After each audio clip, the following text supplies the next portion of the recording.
The 17th of October, 2021, will be a historical date for the Church. Future generations will look back to October 17, 2021, as the start of the longest consultation that the Holy Father, successor of Peter, has called for the Church.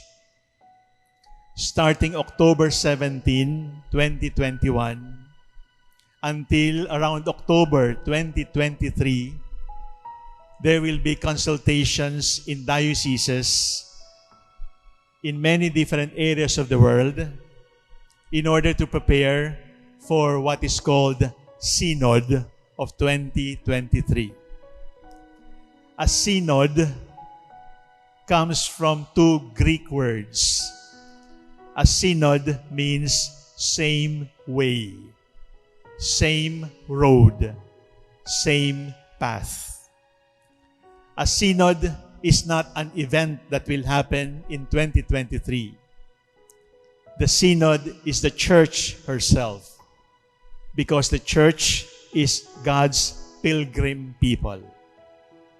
So what do we mean when Pope Francis calls for a worldwide consultation? We return to the basics. Why do we consult? Because we want to listen. Why do we listen? Because listening is an act of love. So if the Church is to be a church of love, the Church has to be a church that listens.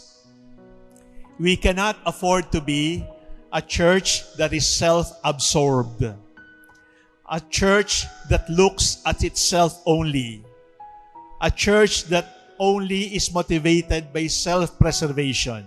No, the Church is for the life and the light of the world.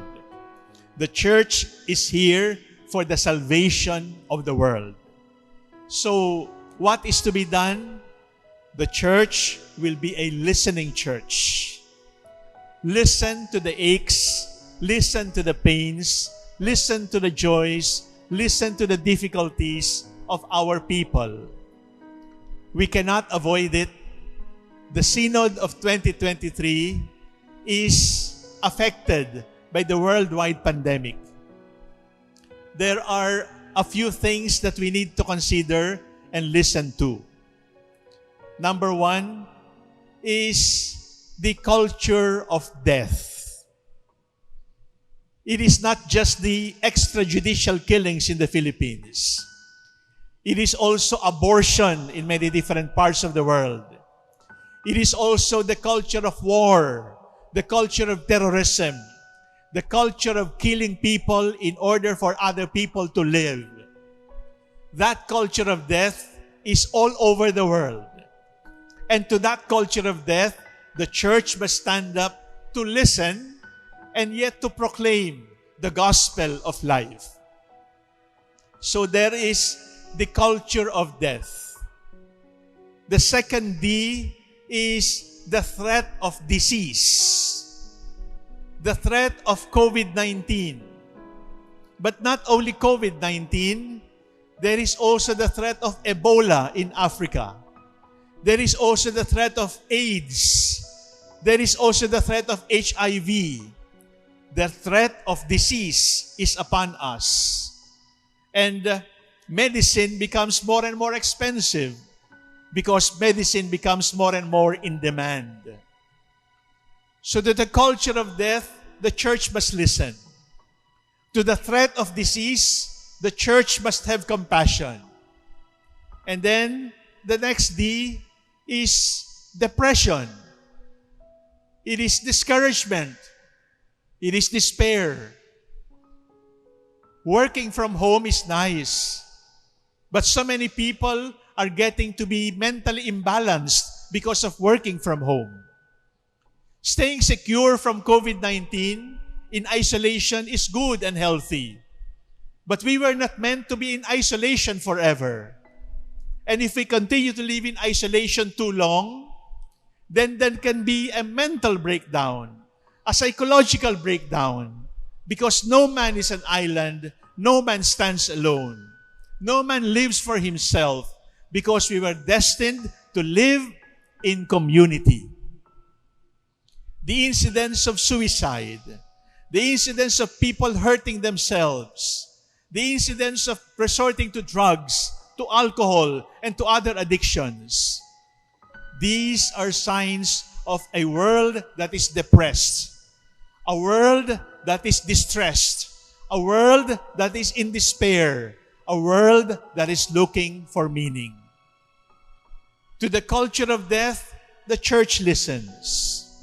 To the threat of disease, the church is attentive. And to the situation of depression, the church is truly concerned. That is why we will have the Synod. The Synod will be a proof that the church is a listening church. The church is not here for itself. The church is here for the world. How? How shall we listen? How shall we look? And how shall we see the situation?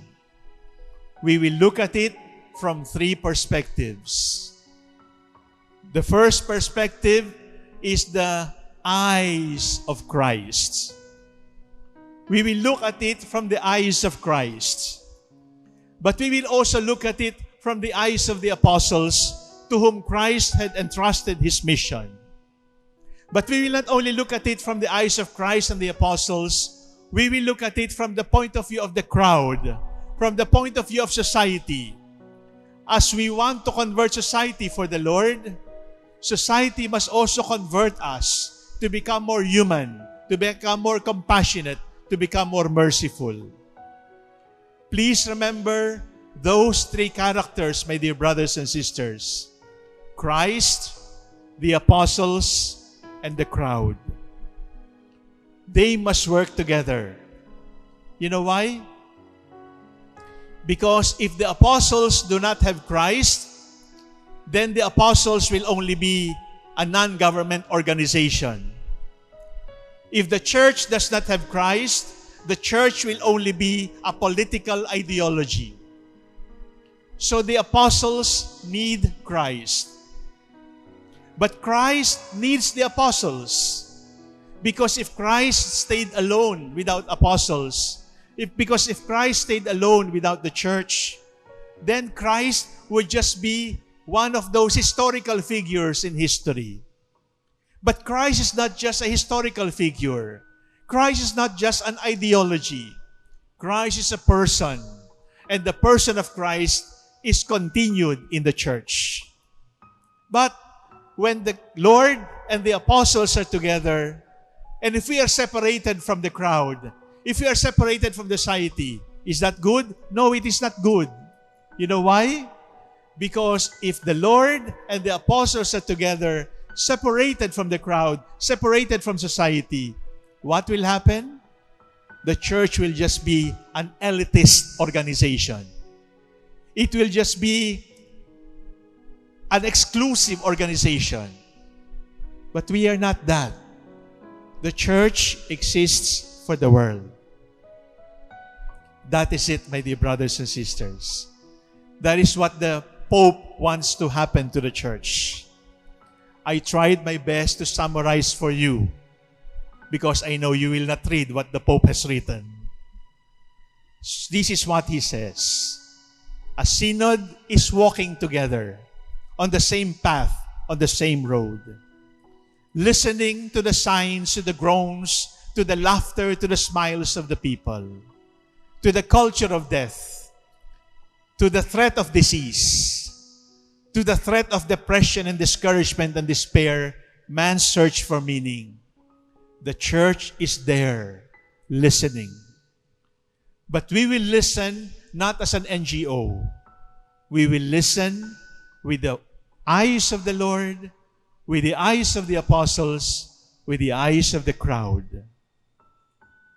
But keep in mind that the devil is also listening. And the devil is threatening the church, the enemy.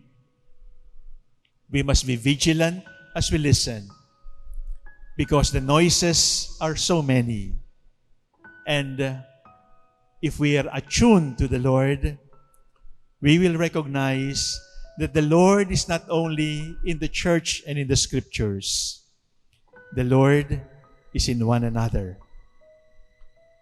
Let us listen to one another, because true love listens.